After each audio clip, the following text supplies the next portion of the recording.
do the Pledge of Allegiance. Oh, roll call first.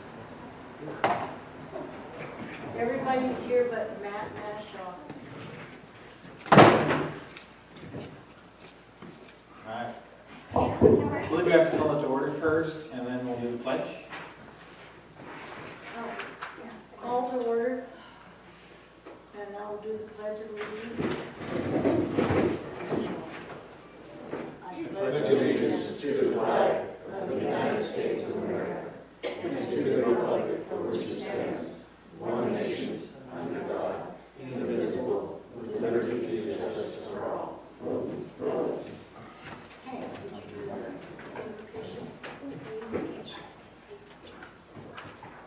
Please.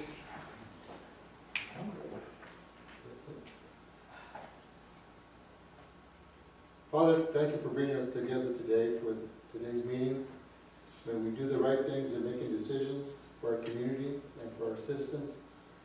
And thank you for the staff and for great holidays. Amen. Okay, now the roll call. And everybody but Matt is here.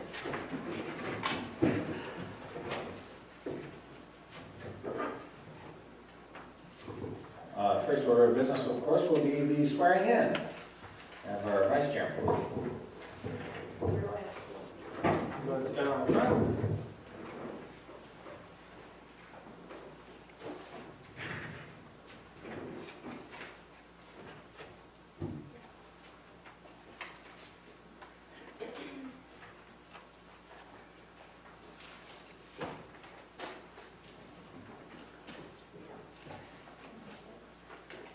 I, Joey Evelyn, do solemnly swear that I will support the Constitution of the United States and the Constitution and laws of the state of Arizona, that I will bear true faith and allegiance to the same and defend them against all enemies, foreign and domestic, and that I will faithfully and impartially discharge the duties of the office of Planning and Zoning Commissioner for the town of Superior according to the best of my ability, so help me God.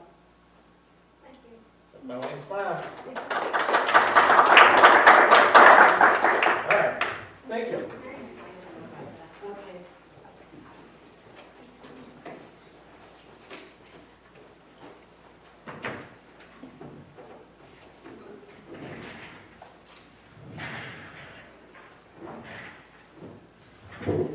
Okay, the next is new business.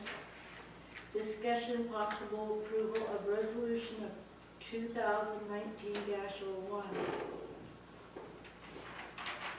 Oh, wait a minute, we got the approval of the minutes. My eyes are going fast. Approval of the November 1st, 2018 regular meeting minutes. Do I have a motion to approve it? So moved. A second? Okay, thank you.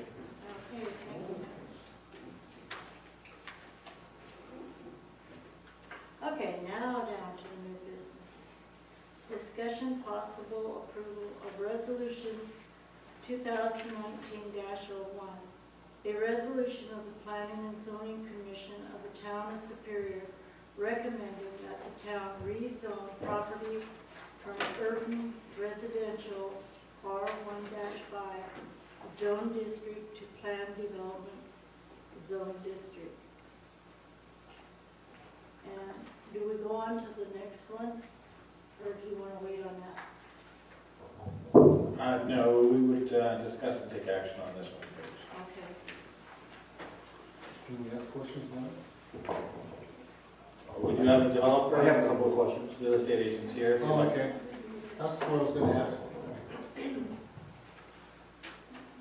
Okay. Are we gonna make a presentation or? You want to address your questions to them and they can answer them for you? Well, I'd like him, maybe whoever's doing this, come up and give us, even though we have the stuff before us, kind of give us a high level I can give you a. of the project. Sure, on what we're.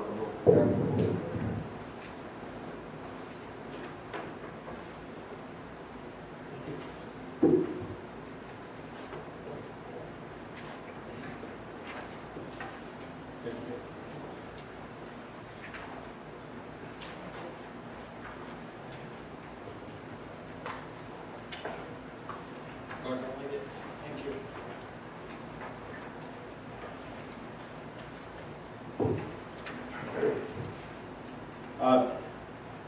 Just for your information, the largest challenge with this project was the parking. So access to parking area was very important. It looks like they did come up with a reasonable solution. This is one of the reasons I'm sure it's highlighted in this document. This has been a dilapidated building for at least my tenure here, and probably quite a bit longer than that. The last time I was in there, it was 10 years ago because the tin roof was blown into the neighbor's yard. We attempted to remove the loosened tin and pulled the ceiling in there, and there was 4 inches of pigeon droppings and dead pigeons in there. And I ended up getting several shots for allergies. It's quite a extreme dilapidation. It didn't have a lot of storage in it anymore. Dr.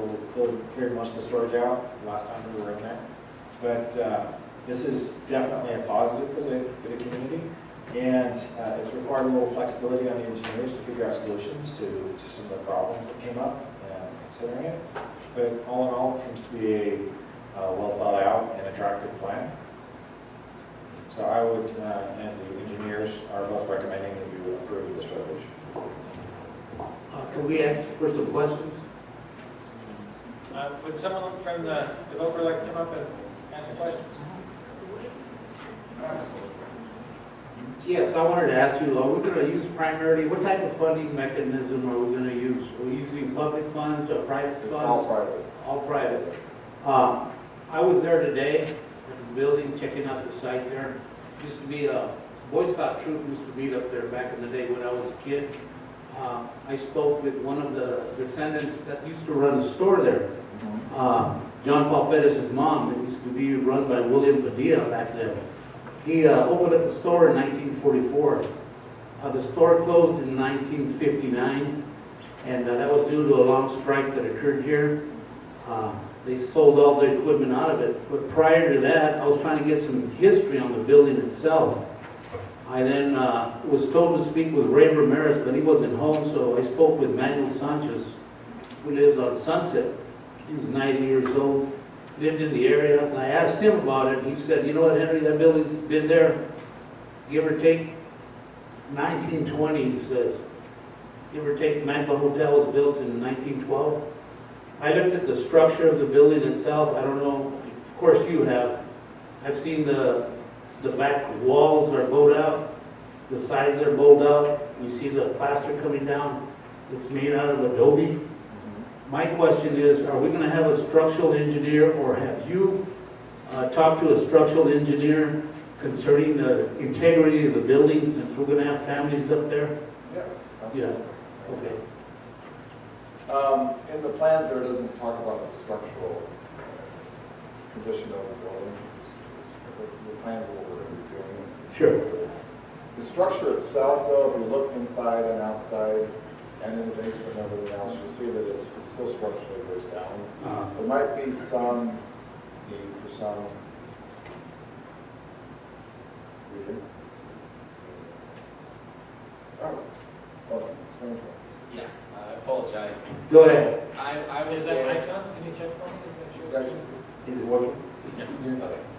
So, I actually, before we purchased the building, we... Gentlemen, could you introduce yourselves for the Oh, record? yes, I apologize. My name is Dekel. I'm a Scott business partner, and we are taking over, hopefully, and completing a nice project over there, Sure. making a fourplex, yeah.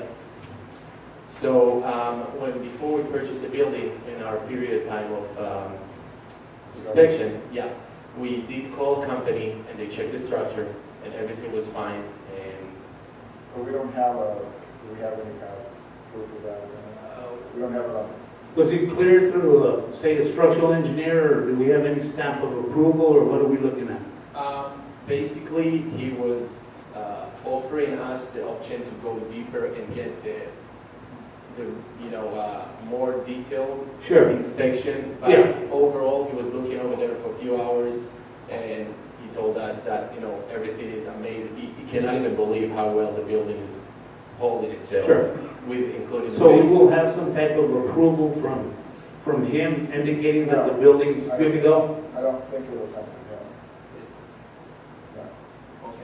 Okay. Jen, I think that if there's any kind of inspections are gonna be done, ahead of time, we'll have them look at and if we need to have more buttresses put in or whatever. needs to be Sure. done, We'll have it done. I'm just looking at a sign of approval from one of an engineer, so to speak. If we need to have that, we'll do it, absolutely.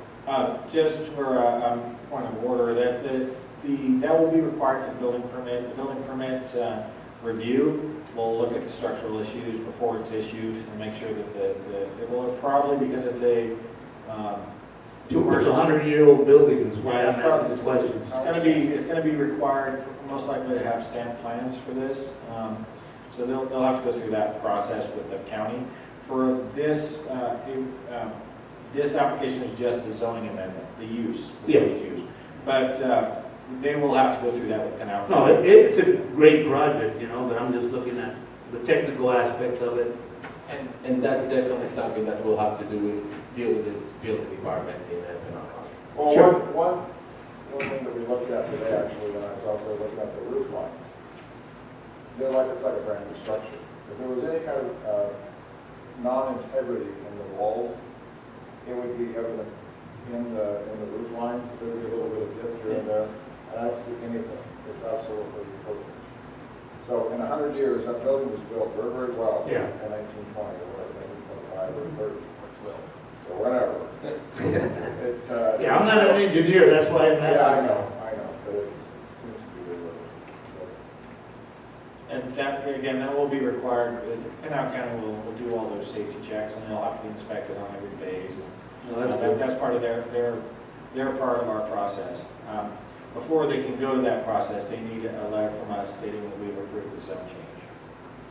Sounds good. So, can you explain the zone change that we're having here? I mean, without looking up into the zoning, what's it zoned now, and what does that mean, and what's it going to, and what does that mean? It's zoned for medium density residential, though there have been numerous abortive attempts to rezone that to a more downtown mixed use.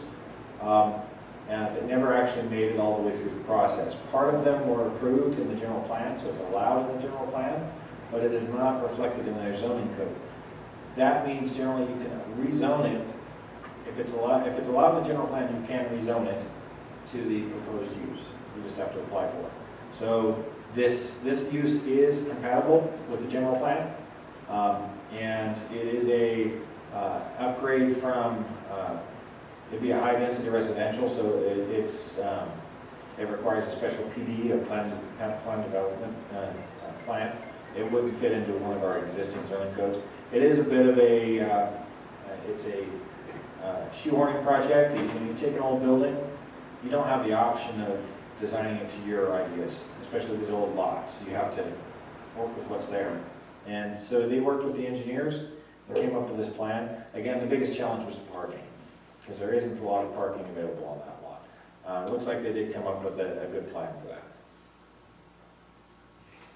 What was I see you got the 4 parking spaces, is that meeting the criteria of, it looks like, 8 units, 4 units? 4. 4 units? 4 units, 4 cars? They are giving them credit for on-street parking. Okay. So those 4 spots with the on-street parking will get them to the minimum they're required. I believe it was 1.5 per unit. I think 1.25. Yeah. So they get credit for with the 4 spots and the on-street parking there. They're Majority of the people that are going to be living in the front part of the building are parking on the street, because they'll have a stairway going up, and the front door will be in the front. And the ones in the back will be using the back parking, I would think. And that is a constant problem in the older parts of town. These buildings were built right up against property line. And so there's not a lot of setbacks on it, not a lot of extra yard space. So, did you purchase the property east of it, of this No. building? No, Oh. will be interesting though. Yeah, because from when I'm looking at the diagram, is this to scale or, because if you're looking at the property lines today, it would look like where you have that driveway coming down, is that what you're gonna have coming out the front? Yes. Okay, The staircase on the side of the building will be gone. Yeah, will be gone, so that's gonna give you that, More room. that more room right there. Okay, thank you. I have a couple of questions. The first two direct probably to staff more than anything else. I know that the property address is 545 West Porphyry, but on the photo it says 537, so I got confused right away. The photo, I don't seem to have So that. I wasn't sure if it was the building or the lot next to it. That's, If they're using Google Earth, I don't have it in front of me. I vaguely remember there's a Google Earth picture, and it's from the street in front of it, so yeah. it depends on where you are on that Google Yeah. Earth. I figured that's what happened, but I just pointing that out. I was confused right away. It is a picture of the building, that is the building, correct building. I don't have it in my packet. The other issue was, you emailed the packet to us, and the copies were I could barely read them. Until I got here tonight, I didn't really know what I was looking at, so just something to consider in the future. I appreciate the parking issue. You have 4 units, 2 bedrooms each, and you're getting some credit for the site, for off-site parking, street parking. That was one of my issues until I heard you got some credit. I didn't know that, so I think it's a good project. Thank you. It's an ongoing issue as well in our town center. I'm sure everyone's familiar. If someone wants to build a new building on our main street, and you try to apply the parking spot code, you can't build, because they're all built right up against property lines. So our code allows the Planning and Zoning Commission to drop those restrictions, lower them, set different ones, depending on the conditions, just because our town has that challenge so much. In this case, they seem to have been able to reach that minimum without having to do that. This is probably just for general information. What's your goal for completion? Year and a half, sooner? Well, he wants it tomorrow, but it's gonna be probably 6 months, 5 to 6 months. Well, I can tell you that housing is very important in our community right now, because we're short on quality housing, so. Well, this will be affordable housing. Yeah. That will be, it'll be a nice, the bottom floor has probably 14-foot ceilings. Mhm. It'll look a lot bigger than the 750 square feet apartment. It'll look very, very, Are they all 750 square feet? pretty much close to that. Yeah. But the downstairs will look very lofty, very, very expansive, yet it won't be. We'll just have that look. And upstairs, I think we've got 10-foot ceilings, which will be really nice. I noticed on your site plan, you've got 4 storage units. Those will probably have to be added. I don't think they're on site now. Oh, yeah, then we had it, right. That was one of my concerns, is having some unsightly storage on that property. No, there'll be something that's manufactured, or we will put them on the site, but it'll be something other. I think that there's a company like, I bought some actually, for some of the properties I have here in town, and I've used it before. Do you remember the name of those? There's 2 companies that do it. Can't either. But they do a pretty damn good job. They got tin roofs on and they produce some. You see, there's a basement in one of these units? Yeah, there is actually. There's a third of the building's got a basement in it. Yeah. Is that part of the rental or? No, it won't be. It'll be where the hot water heaters and Oh, okay. all that kind of stuff is there. Possibly a washer and dryer down there. I think we're looking at all the units. It's not, there isn't any concrete in there yet. So, Is this gonna be any Section 8 type housing or anything like that? we don't plan on that. Nothing. It can, it certainly can. You can, huh? Yeah, absolutely. I don't have any objections to that.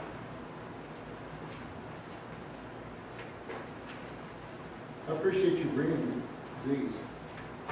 Well, we have some here, but it's nice because even though we have a copy, it shows your intent is serious when at least you get to this point. You know, I know there's a lot more involved, but you know, it's a good start. You gotta take it from here though to the actual construction. It's a lot easier building than it looks, because there's nothing inside, it's all open on both floors. So to put it all together, it's like, we've got a blank canvas. And it'll be a lot easier, but compared to what I'm used to in this town. Good luck. Thank you. So is the management of this place, is it gonna be local? Is it gonna be- Yes, management local. Okay.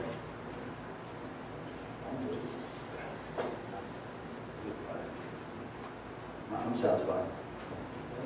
I want to commend you for, I'd like to commend you for bringing in your capital and, you know, sprucing up Superior. I mean, that's a great project. I see a great project there. And I think the people of Superior will all enjoy it. Well, Bearsden, Seen it. we're quite the popular bunch right now because we've got the roof on it. We got Yeah. to put the roof on because it is an adobe building. And the roofers that were doing it, they're like, we get more attention than, Yeah. But the housewives of Dallas or whatever. maybe the word of mouth will go flying high, and then more people will do the same thing, so I think so. bring Superior up to par. This is a building that sorely needs to be remodeled. Right. It was in desperate shape and we're going to put a lot of money into it. And I'm sure all the code will be followed and everything, and by the time that thing opens for business, or for anybody to live in there, it's gonna be passed. So, That would be good project, and I'm glad you're saving the Adobe. The Adobe is awesome. I have an Adobe good. house, That's a building material that's not going to be used I know. for a long, long time. yeah. You'll find that some of it's gonna start crumbling down the sides. There's ways to prop it up. But, Step along outside. Yeah, my house is Adobe, and it's great. It's a great insulator. So Thank you so much. is there a motion required here? Yes. I need a motion to approve the resolution. Okay, a motion to approve the resolution 2019-01. Do I hear any? So moved. Okay, Hank Oh. moved it. I'll second. Okay.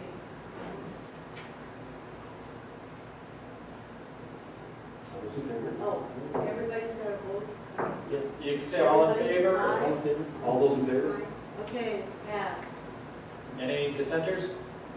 Nobody wanted to vote no, right? All right. Okay. We just, Thank you very much. Yes. the new law requires us to, if there's any negative votes, we have to do a roll call vote so that we know exactly how each individual voted. And it has to be recorded in the minutes.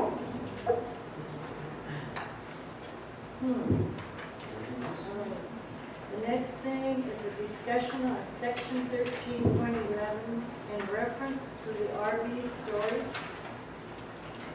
Yes, this item is not an action item. We did not have it put together in time for it to be an action item. It is still a discussion item.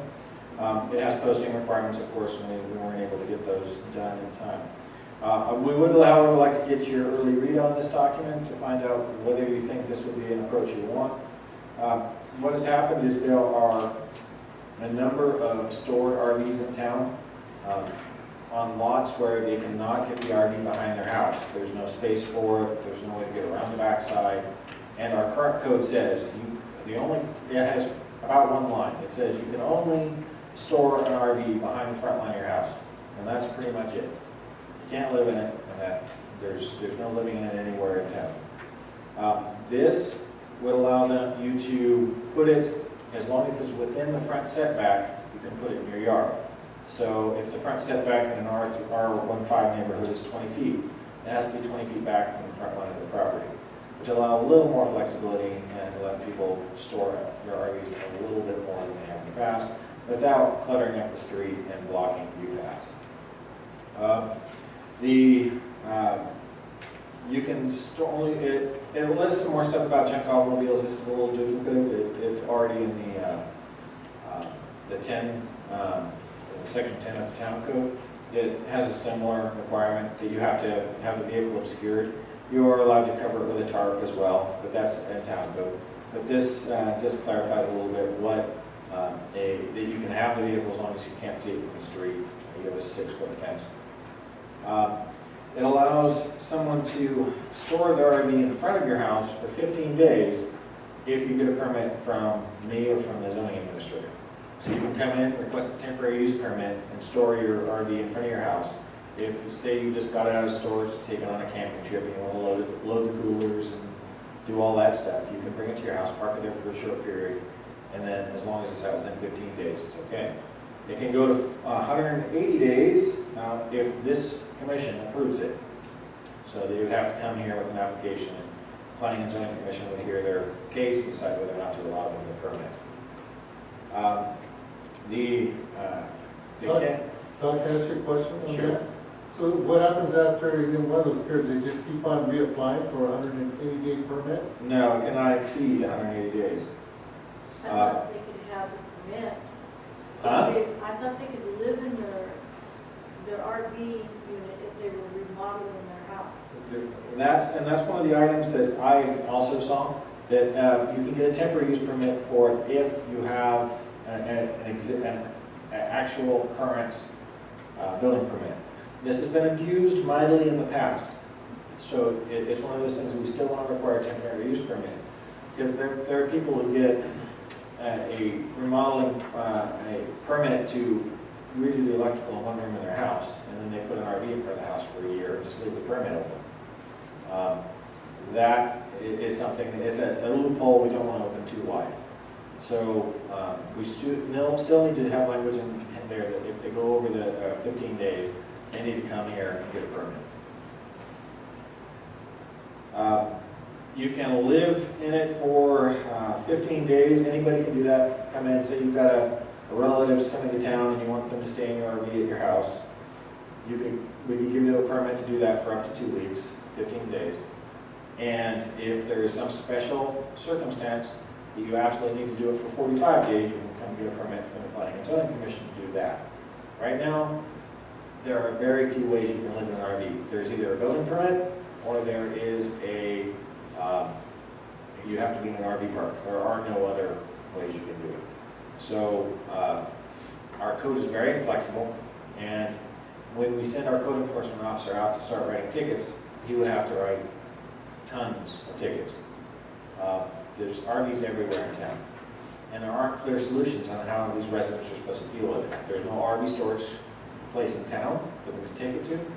There's no way they can, they may not be able to afford, or their lot may not support moving around the backside of the building. So this allows us a little more flexibility in dealing with those situations without taking all the teeth out of the code. So whether it be the short period or long period, does this mean that they're allowed to run a sewer tap? No. Because some of them do that, you know that. Yes, and that is always illegal because it violates our sewer code. Okay. So you cannot tap unless you have a permitted RV park.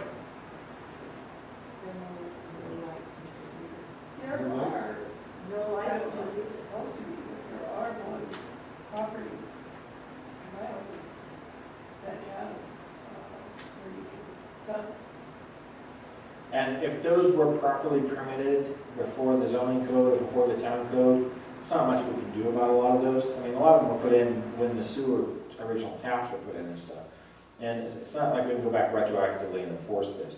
But we do not allow permits for people to do temporary taps. We don't allow permits for people to put the extra spot for an RV on their property unless it's a permitted RV park. And you'll have to go through the permitting process in order to do that. How about electrical? Electrical, it gets down to the same temporary requirements. You can run a temporary extension cord provided that the extension cord is of a high enough diameter. It doesn't run through any windows or doors or is impinged by any fences or anything. It has to be a clear run to an outside receptacle. That's still allowed, even if you store a vehicle there, as long as that is not used as permanent wiring. You can plug your RV in while you're turning on your refrigerator to get it ready to go for your hunting trip. That's allowed. It just has to be, the electrical plug has to meet code. Okay, I probably know the answer to this. Let's say I live in this house and the lot next to me doesn't belong to me, but somebody else pulls in because they want a temporary location, and can I give them power, or they have to be self-sustaining, as it's not my lot? They're generally not, in current code, they're not allowed to park there. You can't park it on a unoccupied lot. That would be a storage yard. You have to have a house there. You can store your RV at your house. You can't store it on a vacant lot. Again, there's lots of difficulties with someone who has an RV in our town, because there is no storage yard. It's not like you can go down to our storage facility and park your RV. So we have to have a little flexibility in the code, and right now it's just not there. It only has one line, and there's no flexibility in it at all. It would seem to me if I can afford a $30,000 RV, I could afford a $50 rent 20 miles down the road. And that's currently what it requires, and it's not been a peaceful implementation. People reject it, and again, we will enforce whatever code we're given. In this situation, we just want to make sure that everyone's clear on what the code should be before we go do this big push to try to change current behaviors. Yeah, I really think this is a critical component to our code, because down the road, when our neighbors up the highway here, they go into full construction, there's gonna be a lot of minors coming to this town with RVs, and they're gonna be parked in just about any open space you can get into. So we can get a hold of that and prepare for that. Once we fill up the 8 units here for over and over, that's gonna be important, because we don't think that's gonna be an issue now, it's really gonna be an issue at that point. So I think reinforcing the code, not only on documenting, but also enforcing the code. So I don't hear, well, this is the way we always used to do it. I'm tired of hearing that. I don't want to hear about what we used to do, because 2 wrongs don't make a right, long term, because it sets a precedent for too many wrong things going forward, especially when we have an influx of people. Well, and to add to that discussion, the question here is, do we want to make the code more flexible in terms of enforcement? And really, that's the question here. It's enforcement. Yeah. Yeah. Yeah, and again, we started an enforcement push, and it brought complaints to council, and it brought questions about whether our code was too inflexible, and whether or not there were too many existing conditions in town that violated the code that would require a massive push that would maybe hurt people who couldn't afford to foot the bill. There are people who do not have the money to fix these problems right away. So if we have a little flexibility in there, we can give them temporary permits, we can be a little flexible. Say we give them 180 days to move it. So they move it to Florence, or they sell it, or they build a driveway around the backside of their house so they can park it. That gives us the flexibility to not just throw the book at them first pass. Because right now our code says we would give them a 30-day notice. If they don't comply, we give them a ticket. And the code enforcement officer went out and started doing that.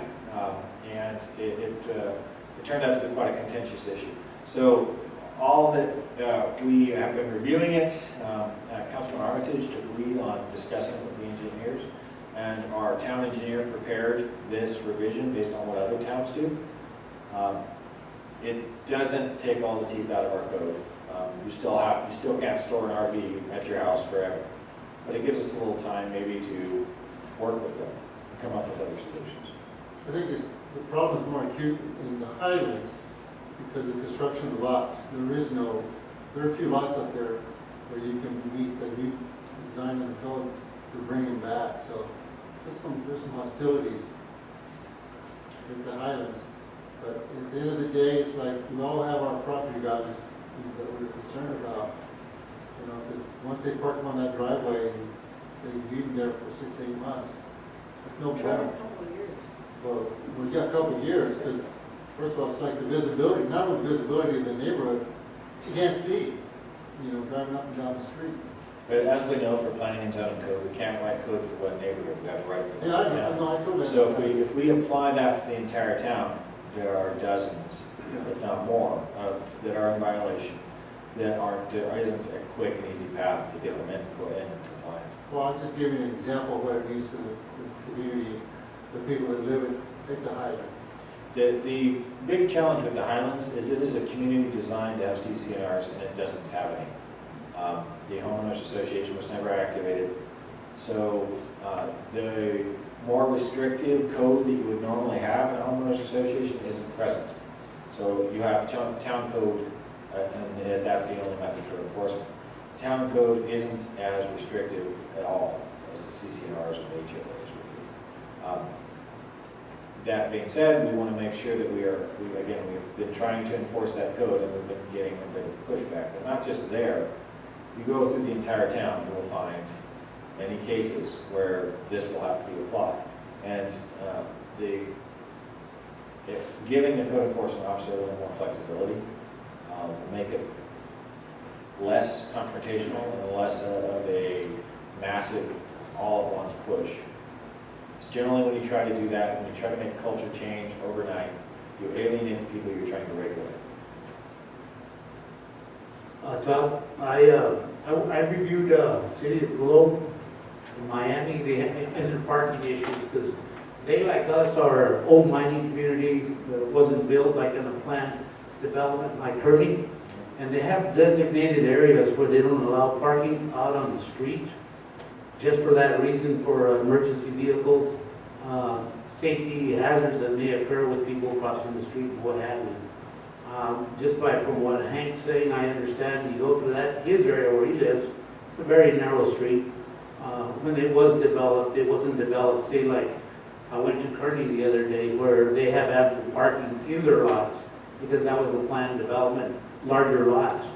But maybe we can go that route also, designate a certain streets where, if we can, just say, hey, no parking out on the streets. You gotta park out in the driveway the best you can. Because I know a lot of people can't get into their backyards and park their cars like other lots here on the north side of town can, or on the south side of the highway, you know.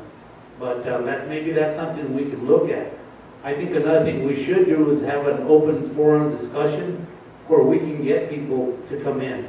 I spoke with Mrs. Torres down there in Kearney today, and I asked her how they dealt with recreational vehicles on their lots. As a matter of fact, I was in Kearney also, and I took a ride through all the streets. And just for what I'm seeing, there's a lot more hunters, a lot more side-by-sides, a lot more traders, camping traders in Kearney than we have in Superior. So I asked her, how do you alleviate this problem? She goes, well, most of these people will park them in their backyard or they'll park them on the side. They have a real strict ordinance about leaving any cars that are abandoned or disabled on the street. They give them a certain time limit. If they don't come fix the car or move it off the street, it's towed down to Mammoth. And the car owner is charged with a towing fee. But she says we're pretty flexible here with our parking and how we deal with recreational vehicles because there's so many of them. You know, maybe that forum will open up, have people come down so if we do ever have to enforce something, they've had a chance to come here and voice their expression and say, hey, this, or we might even have better ideas come out from these individuals. Absolutely, and there will have to be a public hearing next time. We didn't have time to post it, which is why this isn't an action item, but we do want to get the public aware that this is happening, so we're going to make comments. Also, Kearney has a RV park out there by their lake. They have several RV Yeah. parks. They also do not have a dedicated code enforcement officer. So they only enforce their code in the most extreme cases. So Kearney is a little more difficult model. Their demographics aren't exactly the same as ours. The community isn't exactly the same. I think the Globe model you were mentioning probably would have more carryover for us. And that's something we can look into to see if that, but that's again more about the issue we discussed at the last meeting than the RV. The RV, yes, you could park them on the street for short periods, but only for short periods and only with a permit. And this right here, what you've submitted here is basically verbatim. This is a Globe City Code right here. It's the exact same thing. Yeah, and we're not reinventing the wheel, we're just trying to give a little more flexibility to it. Our code you occasionally come across, because it wasn't written for an older community originally, you can occasionally come across some flexibilities in there that we would like to take out whenever we can. There's just, every house is different in Superior, so you have to be willing to deal with the owner on an individual basis and come up with solutions with them, rather than just enforcing a dictatorial code. Did you look into Jerome's to see what they had? Because Jerome is, you know, on an up and down hill. I did some searching, there's not a lot of them available online. I didn't see Jerome's. I'll look and see if I can pull it down, see if they've got it. A lot of smaller communities, you're under 2,500, you're not required to put any of that stuff on the web. So some of them don't even have websites. So it's a little more difficult to find comps for us. I can find the big cities, but Phoenix isn't exactly useful Yeah. for us. Bisbee has, I got the Bisbee code book at home. I'll have to look and see what it has. Well, we'll just have to be unique. And this, we do have time, so if you wanted to look on your own and see if you find anything, any suggestions for this, email them to me, I'll send them on to the engineer, he'll vet them by us, and then we'll have it ready to have a good discussion about next time.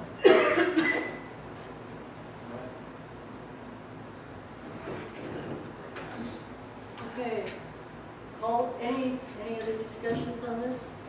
Then is there a call to the public? Is anybody out there in the audience? Me. Okay. Hi, I'm Maria Salcido Jelly. I am a business owner here. I'm also a resident of Superior. I am the Government Affairs Director for Western Canal Association of Realtors, and I also do a lot with Pinal County Housing. I personally have been through the building that they were just talking about, with the 4 units and everything that's kind of designed out there. And I'm really glad that you guys are actually putting that together, because right now I have probably about 5,600 families in Pinal County that need housing. And a lot of those people will come to Superior and live if housing is available. So I really am excited at the fact that you approved the parking for it. I have looked at the blueprints of it, what they're looking at doing, and just the infrastructure of Superior, and I really appreciate that. Just wanted to put that out there. So thank you for approving it. Thank you. Anyone else? I move we adjourn. Second. Okay, I was gonna ask if anybody wanted to say anything before we call for adjournment. Okay, David made a motion to adjourn. Anybody second it? Second. All in favor? Aye. Aye.